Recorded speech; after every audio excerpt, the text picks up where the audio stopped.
Номинирана од колективот во кој работи за нејзината целосна посветеност и труд во воспитание, образование и рехабилитација на ученици со попреченост, Милица Серафимовска избрана за најдобар просветен работник, стручен соработник за оваа година.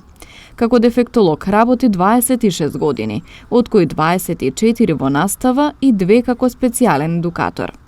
Признанието за неја дошло сосема неочекувано, но е задоволна затоа што поддршката доаѓа најпрво од колегите, а потоа трудот го вреднувал и градот Скопје.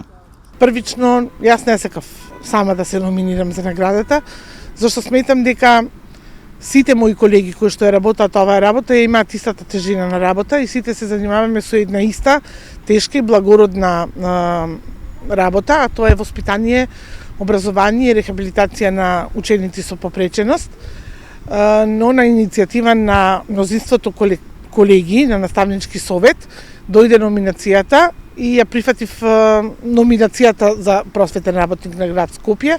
Имав многу кратко време да ја подготвам апликацијата, зашто се беше онлайн со зипувани документи, ама се изненадев и самата кога при подготовката на апликацијата видов колку многу всушност имам изработено за овој период од работниот стаж, 26 години, од кои 24 бев во настава, а 2 години сум на позиција на стручен соработник, специјален едукатор, со трансформацијата на посебното основно училиште во основно училиште со ресурсен центар.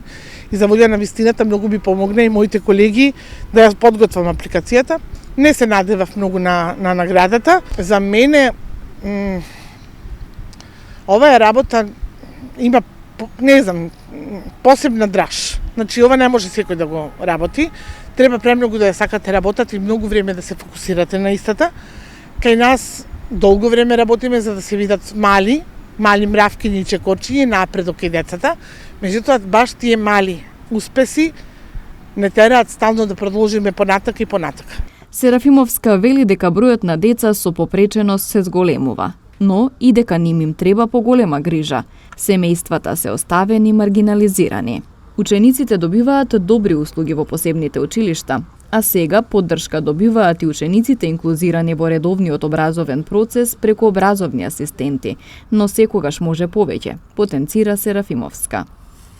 Работата на терен и нашата севкупна работа како специјални едукатори, како ресурсни центри и како училишта ги рушиме бариерите, ама тоа иде многу бавно, чекор по чекор, но никогаш и не се откажуваме, зашто убавината во живењето е различноста.